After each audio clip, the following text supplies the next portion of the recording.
विकास नावाचा एक गरीब मजदूर होता. तो सेठ भीमसेन ह्यांच्याकडे हमालीचं काम करत असे. विकास सकाळी लवकर कामाला येत असे आणि संध्याकाळी खूप उशिरापर्यंत हमाली आणि इतर कामं करत असे.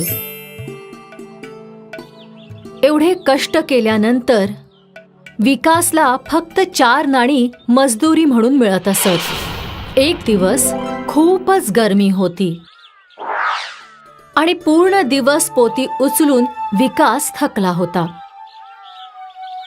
तो सेठजींकडून आपली मजदुरी घेऊन घराकडे परतत होता. रस्त्यामध्ये त्याला एक खूपच छान सुवास आला. त्याने त्या सुवासाच्या दिशेने पाहिलं तर त्याला एक मिठाईवाला दिसला, जो गरम गरम जिलब्या तळत होता. इतक्या छान सुवासामुळे विकासच्या तोंडाला पाणी सुटलं. मला जिलेबी खायची आहे. पण जेव्हा त्याने स्वतःचा खिस्सा तपासला तर त्याला फक्त 4च नाणी मिळाली. अरे नाही, जर मी या जिलेबी विकत घेतल्या तर आज माझ्या बायको आणि मुलांना उपाशी झोपावं लागेल. नाही, मी असं नाही करू शकत. विकास उदास झाला, पण त्याने थोडा वेळ तिथेच उभं राहून त्या सुवासाचा आनंद घ्यायचं ठरवलं.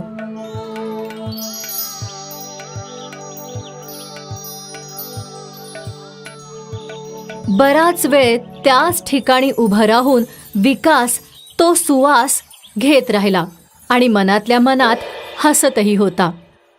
मिठाईवाल्याला हे पाहून खूप राग आला.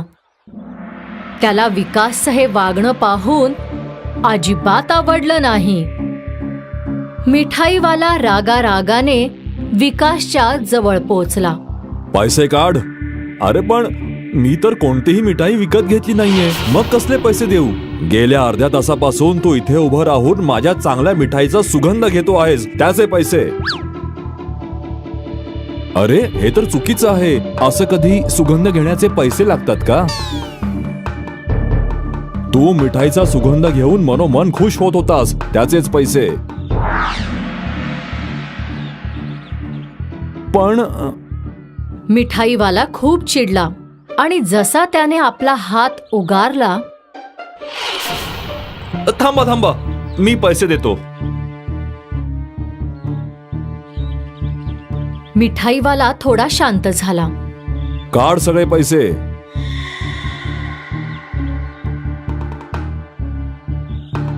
विकासने स्वतःच्या खिशात हात घालून 4ही नाणी बाहेर काढली. त्याने विचार केला की आज त्याच्या परिवाराला उपाशी झोपावं लागेल. पण अचानक त्याला एक युक्ती सुचली आणि त्याच्या चेहऱ्यावर हास्य उमटलं. तू पैसे देणार आहेस की तुला धडा शिकावू? एक मिनिट भाऊ. विकासने 4ही नाणी आपल्या हातामध्ये ठेवली आणि दुसऱ्या हाताने त्यांना झाकून विकास ती नाणी वाजवू लागला.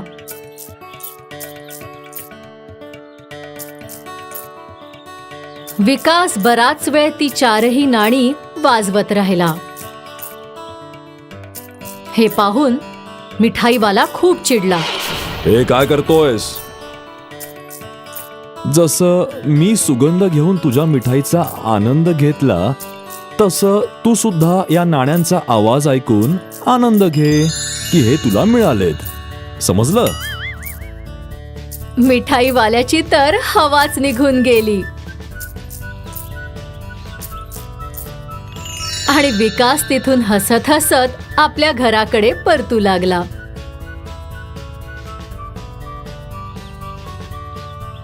या गोष्टीतनं आपल्याला हे शिकता आलं की आपल्याला विकास सारखंच संकटाच्या वेळी सुद्धा विचारपूर्वकच काम केलं पाहिजे.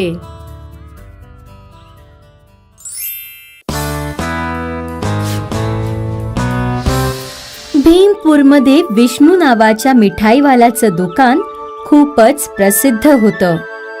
विष्णू मिठाईवाल्याच्या मिठाईची चर्चा दूर दूर पर्यंत पसरली होती. विष्णू आणि त्याची पत्नी शुद्ध देशी तुपामध्ये मिठाया बनवायचे, ज्याचा सुगंध दूर पर्यंत पसरायचा आणि त्याचमुळे ग्राहक त्याच्याकडे खेचले जायचे. तसं तर विष्णूचा व्यापार खूप चांगला चालला होता, पण विष्णू कधीच आपल्या व्यापाराने खुश नव्हता आणि त्याला नेहमी असं वाटायचं की जास्त पैसे मिळायला हवेत. एक दिवस काय झालं, विष्णू याचाच विचार करत होता. मी काय करू म्हणजे मला जास्त फायदा होईल. मी जराशी यात भेसळ करू का? नाही नाही, नको नको, असं नको. याने माझे ग्राहक दुरावतील. मग मी काय करू? आणि त्याच वेळी विष्णूची पत्नी सुरेखा तिथे आली. काय हो झालं, कसला विचार करताय? तेच तर जे नेहमी विचार करतो, आणखी जास्त पैसे कमवण्याचा उपाय. तुम्ही आणि तुमचा हा विचार मला तर जराही कळत नाही. जेवण ठेवलंय, जेवून घ्या, नाहीतर थंड होईल. सुरेखा तिथून निघून गेली आणि विष्णू पुन्हा आपल्या विचारांमध्ये बुडून गेला. मी काय करू? त्या क्षणी विष्णूचं लक्ष त्याच्या तराजूवर पडलं आणि मग त्याच्या मनात एक विचार आला. दुसऱ्या दिवशी विष्णू शहरात गेला आणि त्याने एका दुकानातून एक गोल लोहचुंबक विकत घेतले. विष्णूने ते लोहचुंबक तराजूच्या खालच्या बाजूला लावले. आता मला सगळ्यात जास्त फायदा सुद्धा होईल आणि माझे ग्राहक सुद्धा तुटणार नाहीत. त्याच वेळी त्याचा एक ग्राहक आला. अरे, मला 1 किलो जिलेबी तर दे.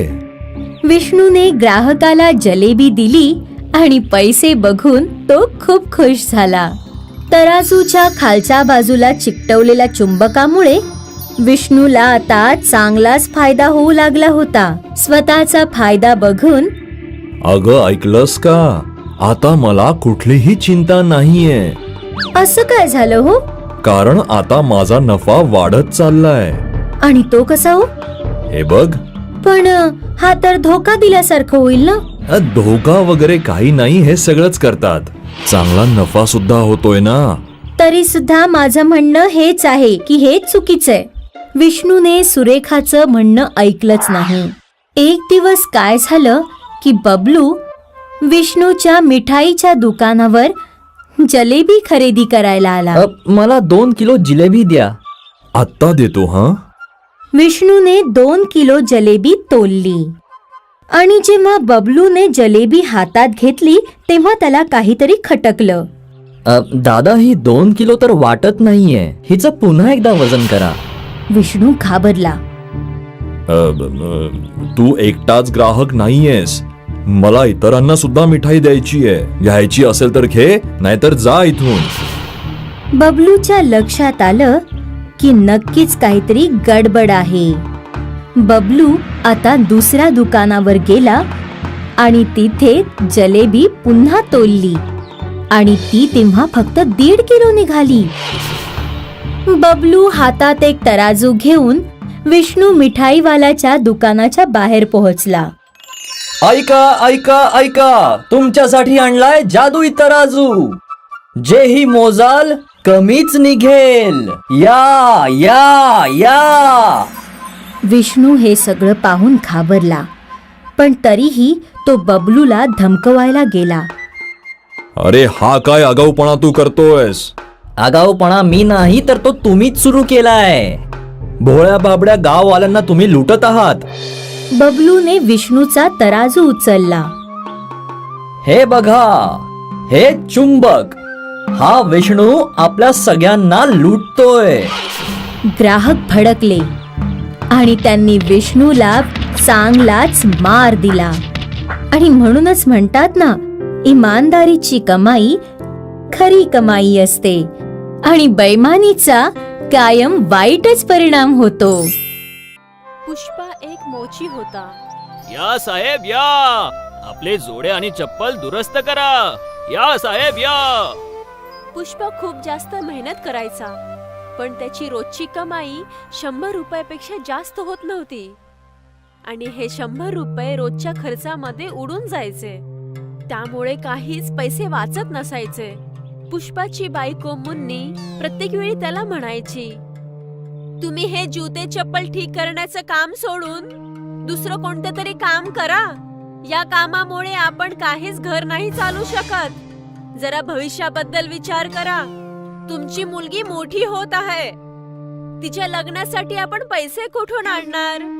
भविष्याचा विचार करून मला खूप काळजी वाटते. तू भविष्याची एवढी काळजी का करतेस? मी आहे ना.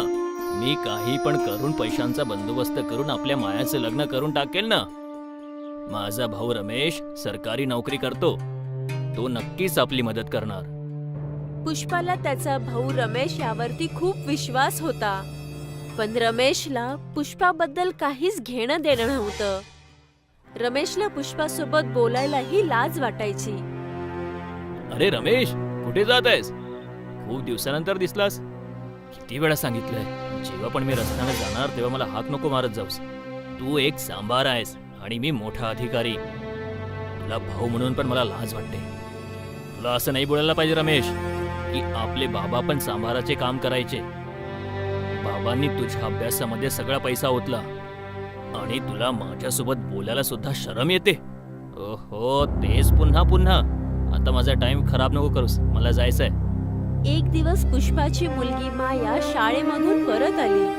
काय झालं बाळा? आज तू एवढ्या लवकर का आलीस? आता तर 8 पण नाही वाजले.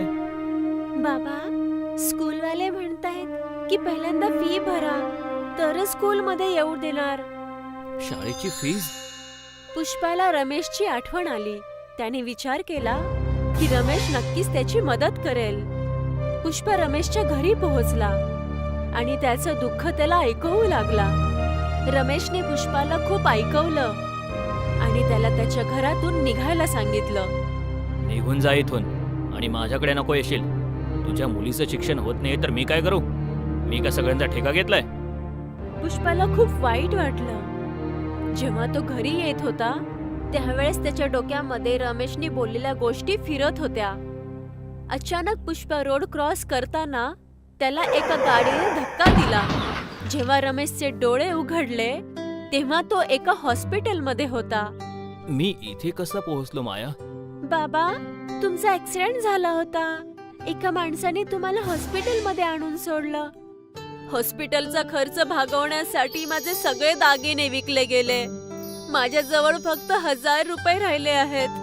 हे पैसे खर्च होतील तर माहित नाही काय होईल. तू मला घरी घेऊन जा. मी औषध घेऊन बरं होऊन जाईल. तिघ जण घरी परत आले. आई, मला खूप भूक लागलीये. घरामध्ये खूप दिवसांपासून जेवण बनलं नव्हतं गेलं. मुन्नी, तू मायासाठी जेवणासाठी काहीतरी घेऊन ये. ती बिचारी उपाशी आहे. मुन्नीने मायाला 10 रुपये दिले. तू स्वतःच बाहेर जाऊन काहीतरी खाऊन ये. माया बाहेर गेली आणि 1 तासभर घरी नाही आली.